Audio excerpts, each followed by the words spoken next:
All right, good morning, everybody, and welcome to the stock market update. It is Monday, May 2nd, first trading day of May, and wow, we have a lot to talk about. On Friday, we had a brutal sell-off. The Dow dropped almost 1,000 points. Main reason, Amazon was down 14% after reporting a surprise loss. It was the worst month for the Nasdaq since 2008. There's more bad news from the inflation front. We'll talk about this week. Super busy week, more earnings, the FOMC meeting, and the jobs report. So as you can see, we have a lot to talk about. Plus, we are assigned in BX, Blackstone, NVDA, and Wells Fargo. So what is our plan? What are we doing with that? So this is what we're going to talk about today. But before we dive in and show you what is moving the markets, if this is your first time, hi, I'm Markus Heitkoetter. That is my head coach, Mark Hodge. And together we have more than 47 years of trading experience. And every morning we sift through a mountain of news websites, newsletters, and reports. And then we take the most important news and go live right here to share with you what you need to know as you head into your trading day. If this is your first time here, I know it can be a little bit overwhelming, but don't worry. We have a special video just for you that I will link to in the description, and that's a great place to get started. So before we take a look at the charts and we'll show you how we are trading the markets, well, let me share something with you real quick because I had to spend $1,900 and I blame my dad. So here's what happened. Mark, as you know, right now I'm adding a deck to the side of the house and I'm working with a really great contractor, Tom. And Tom really took the time to understand what I wanted to accomplish. And I agreed to the bid that he submitted. So the next morning, he showed up with his crew. I was surprised and asked, "What are you doing here?" They said, "Well, he said that you said the bid looked good, so we are ready to get started." And after my real estate flipping nightmare with the house on the lake, I never thought it would be possible for contractors to show up when they say they would and actually get started. I told you about That's that nice. story last week, I think. So I said, "Oh, okay, yeah, that sounds good." And I went back inside, closed the door, and made a little happy dance that it is happening. Anyhow, so Tom got to work, and after a couple of hours, he knocked on the door and said, "Hey, can I show you something really quick?" And I said, "Okay, sure." And I walked with him outside, and he then showed me that the existing porch that we wanted to extend was completely off level. It was not just a little bit, it was so off level that it would have made a great marble track. Right? So, I mean, and he said there are two solutions. Number one, just leave it as is and build the extension off level two with the possibility of running into problems in a few years, or fix the existing porch, which would cost around $1,900. And for a moment, I started to feel like Tom Hanks in the movie Money Pit. Have you seen the movie? It's a Yeah, that's a good hilarious one. movie. Anyhow, so my first instinct was to just save $1,900 and just leave everything as crooked as it is. I mean, it has been working until now, right? And who knows? Maybe I will use the port for a marble track. But you see, my dad, he's an engineer. And he always stressed the importance of doing it right from the beginning. And when I was a Sure. kid, gosh, I sometimes got annoyed with this do it right attitude of my dad. But I must admit, it has served me well. And you know it, Mark. When Sergey, our software project manager, asked me for a decision, I always ask, all right, what's the right way to do it? Sure. Because, I mean, I believe in high quality. And as you know, I'm determined to make this software the best trading software in the world. And that's why I choose to do things the right way, even if it costs more and takes a little bit more time. So, thanks, Dad. Okay. But again, it has always served me well, even though sometimes it's very tempting to take a shortcut. So, anyhow, I decided to go with Tom's recommendation, invested the $1,900, and we fixed the existing port, made the extension. When it's all done, I'll show you some pictures. It'll look really, really cool. Very excited about this. Nice. Yeah, it pays to do it right the first time. It really does. It does. I believe so. All right, let's see what's happening in the markets. I mean, we just talked about it. Brutal, brutal sell-off on Friday. I have the S&P 500 up here, Mark. Yeah, and I think you used the term bloodbath earlier, and it was. I mean, go to a 5-minute chart. You really see that there is really no relief. We opened lower. Okay, maybe a little push higher in the first 25 minutes of the trading session, and then it was just down, down, down, down, Yeah, and I mean, this finishing looks here. very harmless, but I mean, this is a drop of 3.6%. I mean, if you Yeah, look at the Nasdaq, this drop is a drop of more than 4%, 4.17%. So, I mean, that's dramatic. That's dramatic. And this is where, for the months, I mean, it was the worst month for the S&P. Let's go back there since the pandemic started, and for the Nasdaq since what? The crisis in 2008. yeah. The monthly decline, 13.3% decline in April, the biggest since October of 2008. Yeah. So making new lows here of the year, and I mean new lows that we haven't seen since when? Oh my gosh, look at this. Yeah, that's kind of crazy. Since November 2020. So we're breaking That through all is. sorts of support levels. So what caused this on Friday? Well, it seems like disappointing earnings and, of course, the inflation pressures that persist were the two driving factors. Yeah, so we had Amazon reporting earnings, and Amazon, I mean, dropped what, 14% this morning, pre-market trading down another percent and a half. So that Yeah, was huge.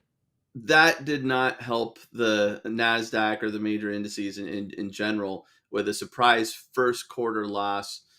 So that was a big drag on the markets. Yeah, then we also had Apple, and I mean Apple, they beat earnings, but they gave a pretty bad outlook for the next few quarters. They said the supply chain issues will cost them what, 5 to 8 billion in revenue. Yeah, and traders didn't like that. So you see that they were actually up a little bit early on Friday, and then just pulling back with the broad market. Yeah, so at first it looked good, but then yeah, just being dragged down. Also, Intel reported earnings, and I mean Intel just slumped here. Yeah, down almost 7%, finishing at lows not seen since November of 2020. Yeah. So, and I mean, this is where, if you look at tech stocks, I mean, earnings have been hit and miss. So, earnings season is now kind of halfway over, right? And I mean, thus far, it hasn't been bad for most of the companies.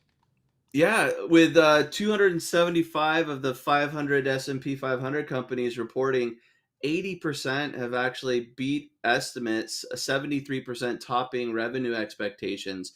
But some of the big players have done worse than expected, and that seems to be the draw. Yeah. So, I mean, Netflix being one of them. Then, of course, Amazon, I mean, down pretty much for the month, 24%. And I mean, the 13 or 14% drop here added to this. But even if you look at Meta, Facebook, I mean, also significantly down here for the months, Yep. even though they had a good bounce after earnings. Yeah, and there's part of it too. We're heading into a busy week. We it's a super busy week, so we still have earnings that we have coming up this week, right? Who all have do we have report earnings this week?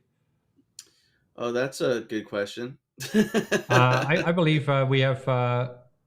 Let's see, we have Expedia, MGM, Pfizer. I think Airbnb is reporting earnings. Starbucks, Lyft, Marriott, so Uber, eBay, TripAdvisor. So we have a lot of travel stocks, and this will be interesting to see what's happening there.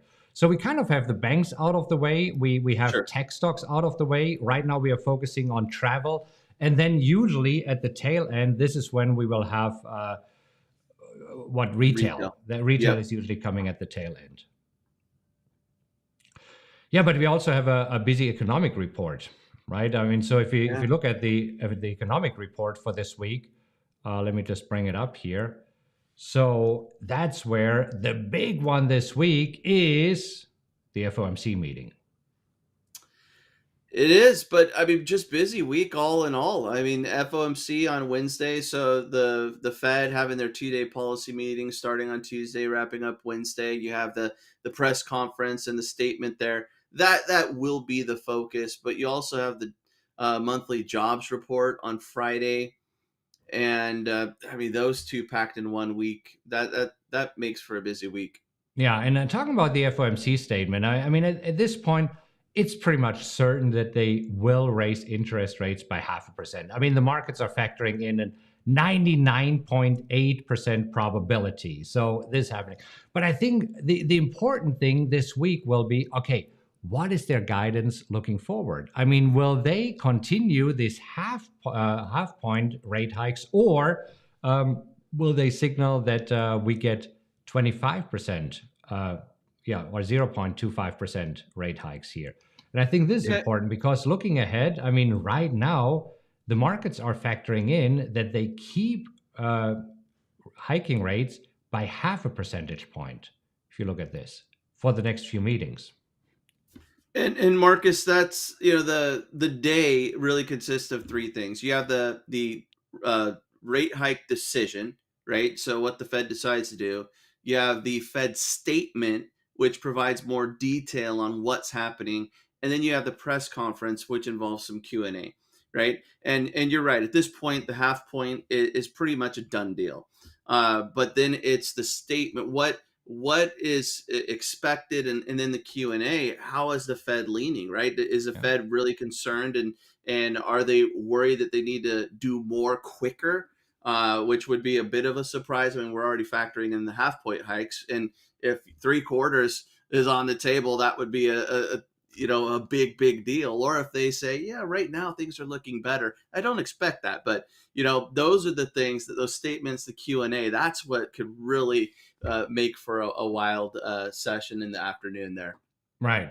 So, I mean, let's see what the markets are doing pre-market here right now. I mean, going into the opening, markets are super nervous. I'm bringing up the E-mini Nasdaq. And I mean, at first in the overnight session, it looked like we are pushing higher. Then we see the sell-off here that just happened like an hour ago, right now pushing higher. And we just see the nervousness. And I mean, none of the factors that is keeping the market down right now have been removed. If you think about it, we still have the COVID situation in China that is impacting US companies. As we have seen, Apple just reported it. We still have earnings being released. So this week from travel stocks, we have the Fed, we have inflation pressure. And I mean, last week, what was it? The core PCE came out, and the core PCE was also a little bit worse than expected here. So we have still a lot going on. We still have the conflict and the war in Ukraine and Russia going on. So none of the factors that have been pushing the markets lower in April have been taking off the table. And this is why I'm not surprised to see that markets are nervous and might point to a lower opening here. Yeah, I checked yesterday. Futures markets opened up 3:30 Pacific time, and so it looked like we were a little bit higher. And then later on in the evening, we saw that it was even higher, and I was thinking, okay, maybe a little bit of a rebound heading into the week. But now we're basically flat, and so actually we turned positive again just recently. So there you go, the indecision.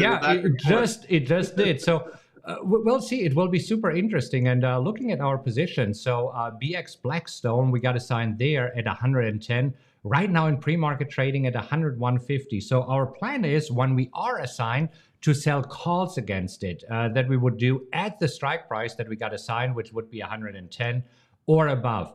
I don't think for Blackstone this will be possible. But as soon as we get one of the factors taken off the table, I think markets could rally, and they could easily pop 2 or 3% in a day. Sure. So, I mean, I'm also in Macy's. So I sold, let's just hop over here really quick to the PowerX Optimizer. So on Macy's, I entered the trade on Friday, and I sold the 22.50. I should mark it here on the chart. I will do that. So, but yeah, what was it? The 23 put? 23. I think anyhow, the 22.50. Yeah, I need to mark it here on the chart. I'll do this. Then we also have NVIDIA, so NVDA, and this is where I got assigned at 195. So NVIDIA at 185, I might be able to sell calls here today. So we'll see what happens with NVIDIA. Because if this pushes a little bit higher, let's take a look at the pre-market action here for NVIDIA. And okay, we're still slightly down, but now that the Nasdaq is turning positive, we might actually be able to sell some calls here. So that would be interesting. And then Wells Fargo. So Wells Fargo, we got assigned at 44.50. Right now, a little bit up in pre-market at 43.41. So might be able to sell some calls against this today. So out Sure. of the positions that we have, two we might be able to sell calls against, and a few others we might have to wait a day or two until the markets pop a little bit. But that's all according to our plan, right? I mean, no surprise Absolutely. there. Absolutely. All right. So if you would like to know exactly how we do this, how we're selling these calls, and how this works, I'll link to a few videos right here that you can take a look at. And we'll get ready here for trading. It will be a super interesting week. I'm super excited about this. Are you, Mark? I am. I think it's going to be a fun one. All right. Have a great trading day. Take care, everybody. Happy trading.